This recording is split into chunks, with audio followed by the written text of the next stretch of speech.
পাথরের সাথে কোনো কাঁসার মিল জবাই করে ফেলবে, ডালাও কথা বললে হবে না। এই পাথরটা তো উত্তোলন করা নিষেধ এখানে। আমি হইতে পারলাম না, আমি ব্যবসার সাথে জড়িত না। তাহলে আপনি পালিয়ে না, আমি ভাই। গত বছরের 13 অক্টোবর ভোলাগঞ্জ সাদা পাথর এলাকা থেকে রাতের অন্ধকারে অবাধে পাথর লুটপাটকারী চক্রের তাণ্ডব তুলে ধরে বিশেষ প্রতিবেদন প্রচার করে সময় সংবাদ।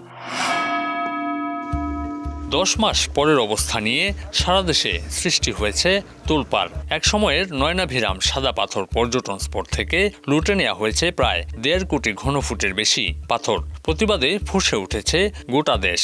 এখন আবার লুটের পাথর ফিরিয়ে এনে পূর্বের অবস্থায় নেবার চেষ্টা চলছে।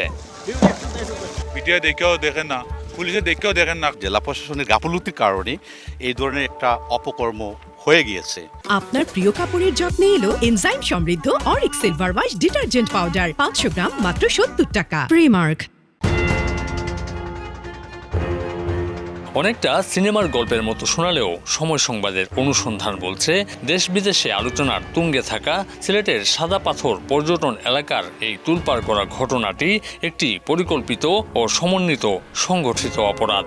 স্থানীয় প্রশাসনের কতিপয় কর্মকর্তা, কর্মচারী ও রাজনৈতিক নেতাদের যুগসাজশে এই লুটপাট পেয়েছিল অঘোষিত বৈধতা।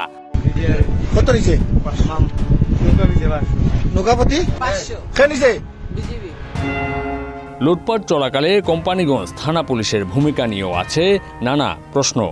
ভালো লুট হয়েছে দেখে আমি যখন পুলিশ বাইরে ফোন দিয়েছিলাম তখন বলে, ভাই এখানে আমাদের ওসি স্যার না করছে, আমরা এখানে অভিযানে যেতে পারবো না। গেল বছরের আগস্ট থেকে ডিসেম্বরের শেষ দিক পর্যন্ত দিনে রাতে সাদা পাথরের নিকটবর্তী রেলওয়ে বাংকার এলাকা থেকে লুট হয় পাথর। এরপর সাদা পাথর পর্যটন স্পটের দিকে অগ্রসর হতে থাকে লুটেরা চক্র। এই লুটপাটে আলোচনায় আসে ধলাই নদের 2 তীরের 2 শাহাবুদ্দিনের নাম। নামের মিলের পাশাপাশি অবাক করা বিষয় হলো এই 2 শাহাবুদ্দিনের বাবার নামও একই, যদিও অমিল কেবল রাজনীতিতে, একজন বিএনপি এবং অন্যজন আওয়ামী লীগ নেতা। 2 শাহাবুদ্দিন ছাড়াও স্থানীয় আলফু চেয়ারম্যান সহ অন্তত 60টি গ্রুপের বিরুদ্ধে রয়েছে পাথর চুরি ও চাঁদাবাজির অভিযোগ। সদ্য সাবেক বিএনপির সভাপতি নির্দিষ্ট একটা বলয় ছিল, সেই বলয়টা কিন্তু লুটপাটে সরাসরি অংশগ্রহণ করেছে।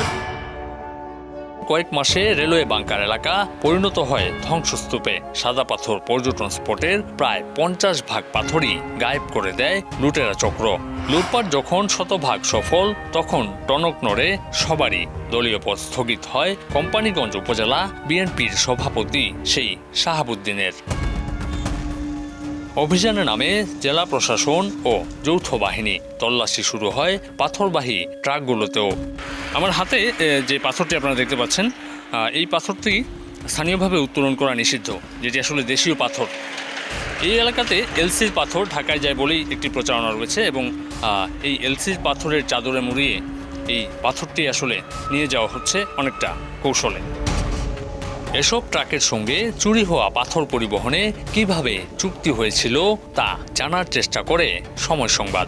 মাল কিনছেন, মালটা কিনে ট্রান্সপোর্টে দিয়েছেন, ভাই আমার মালটা এই জায়গায় পাঠাই দিবেন আপনার ট্রান্সপোর্টের গাড়িতে। তখন ট্রান্সপোর্ট আঙ্গরে কল দিব, ভাই এই জায়গায় মাল আছে, যাইবেন এত টাকা ভাড়া, তখন আমরা পোষাইলে যাই। এদিকে অভিযান শুরু হওয়ায় গা ঢাকা দেন লুটপাটে অংশ নেয় অভিযুক্ত সকল গ্রুপের নেতারাই। ভারতে পালিয়ে যাওয়ার গুঞ্জন ওঠে বিএনপি নেতা শাহাবুদ্দিনের। লাপাত্তা আওয়ামী লীগের শাহাবুদ্দিনও। টানা 3 দিন চেষ্টার পর খোঁজ মেলে বিএনপির পদ স্থগিত হওয়া নেতা শাহাবুদ্দিনের। নিজেকে নির্দোষ দাবি করেন তিনি। একইভাবে নিজেকে নির্দোষ দাবি করেছেন আওয়ামী লীগের শাহাবুদ্দিনও। আমি সিও সাহেবের সাথে সরাসরি কথা বলছি, দেখা করছি, উনি বলছেন এটা আমার দায়িত্বে পড়ে না।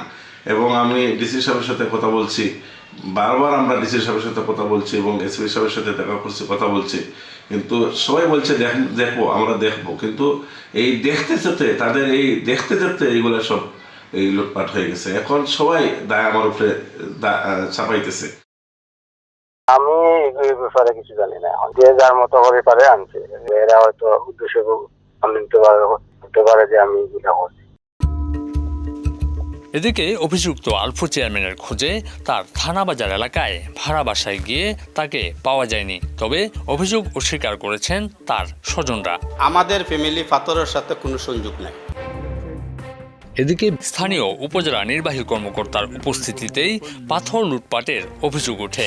সময় সংবাদের হাতেও আসে এমন একটি ভিডিও। স্থানীয়দের অভিযোগ, পাথর লুটের টাকার ভাগ পেতেন উপজেলা প্রশাসনের এই সর্বোচ্চ কর্মকর্তাও। ডিসি সাহেবকে বলেছি, টিএনও সাহেবকে বলেছি, ওসি সাহেবকে বললে ওসি সাহেব বলেন যে টিএনও সাহেব ডিসি সাহেব যদি আমাকে সহযোগিতা না করে আমরা কি করব। প্রথম আমাদের কথা শুনতো, অভিযানও যাইতো। এই 4-5 মাস যাবত তারা আর কোনো কথা শুনে না। অন্যদিকে অভিযোগ অস্বীকার করেছেন কোম্পানীগঞ্জ উপজেলা নির্বাহী অফিসারও। যদি আমাদের বিরুদ্ধে অভিযোগ থাকে তাহলে আমাদের ঊর্ধ্বতন কর্তৃপক্ষের কাছে সেটা যাওয়ার সুযোগ আছে। সাদাপাথর পর্যটন এলাকায় লুটপাটে নিজেদের জড়িত থাকার বিষয়টি অস্বীকার করেছে পুলিশ এবং বিজিবিও। প্রশ্নই আসে না।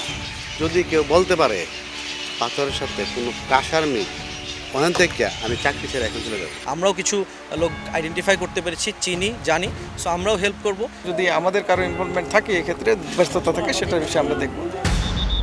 এদিকে ব্যাপক হরিলুটের মধ্যে পরিবেশ বিপন্ন হওয়ার খবরে চলতি বছরের জুন মাসেই জাফলং এলাকা পরিদর্শনে এসে পাথর কোয়ারি খুলে না দেওয়ার কথা বলায় 2 উপদেষ্টার গাড়িবহর আটকে বিক্ষোভ করে পাথর উত্তোলনে সম্পৃক্ত চক্র।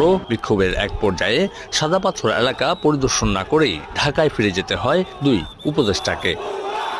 লুটপাটকারী চক্রের সদস্যরা নিঃসন্দেহে এলাকায় প্রভাবশালী, তবে তার চেয়েও শক্তিশালী সরকার এবং বিচার বিভাগ, এটাই মনে করেন সাধারণ মানুষ।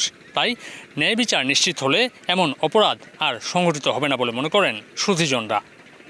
আমিনুল ইসলাম, সময় সংবাদ, সাদাপাথর, সিলেট।